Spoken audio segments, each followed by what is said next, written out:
Bonjour Jean-Fabrice Lebrati. Bonjour Jean-Philippe Denis. Jean-Fabrice Lebrati, vous êtes professeur des universités, IAE de Lyon School of Management, et co-auteur avec Cécile Godet, professeur à Aix-Marseille Université, d'un chapitre consacré à Gary Klein.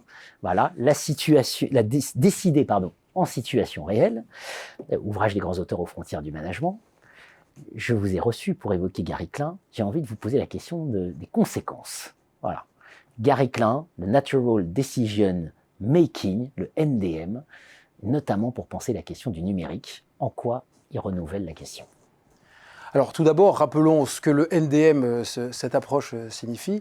C'est une approche qui a pour but d'expliquer comment les décideurs prennent des décisions en situation. Et plus exactement pas ce qu'ils doivent faire, ce qu'ils font. C'est pour ça que le titre de l'ouvrage initial, c'était « How people make decisions » et il n'y avait pas de point d'interrogation, c'était comment les gens décident. Et comment les décideurs, et plus particulièrement les décideurs qui ont une expérience décident, ils comparent la situation qu'ils éprouvent avec l'ensemble des situations qu'ils ont déjà vécues, et de ce matching, il en est un mode d'action qu'ils mettent en œuvre. Il n'y a donc pas comparaison entre options, il y a mise en œuvre d'un mode d'action qui a déjà été éprouvé. C'est pour ça d'ailleurs, d'une manière générale, les experts peuvent se tromper, l'expertise ne protège pas de l'erreur, mais en moyenne, les experts, par contre, surperforment et surtout décident plus vite. C'est absolument passionnant. Donc effectivement, on décide quelque part, on agit tout de suite, quoi. Voilà. On agit tout de suite. Le pompier devant éteindre un feu de voiture et qui en a déjà éteint une cinquantaine, le jour où il se présente sur le 51e feu, il va mettre en place ce qui a marché les 50 fois avant et il ne va pas reprendre son manuel de formation de pompier en reprenant toutes les différentes options et en les comparant, sinon la voiture va déjà brûler. Débat entre Klein et Kahneman sur les biais cognitifs. Ils n'arrivent pas à ne pas se mettre d'accord. Voilà, c'est à peu près ça le titre du papier. C'est excellent. Quand on reprend la question du numérique, finalement, quels enseignements, voilà, qu'est-ce qu'il nous apporte? Les mondes numériques, d'ailleurs le concept de métaverse tend à justifier ce terme, les mondes numériques modifie le contexte. Or, l'approche NDM est très contextualisée, prend en compte le contexte. Ce qui veut dire que quand un décideur était expert hors numérique, il voyait des situations, il appliquait des décisions.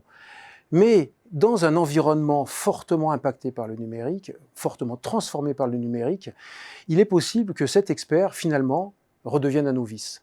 Et c'est là qu'on a beaucoup de difficultés. Parce que ce n'est pas facile d'accepter, après des années, on l'a même nous, en tant que professeur d'université, de se remettre en question. Il faut accepter de se remettre en question. Sinon, on va prendre des décisions qui sont extrêmement bien adaptées à un monde non numérique. Et dans un monde numérique, elles ne seront peut-être pas adaptées.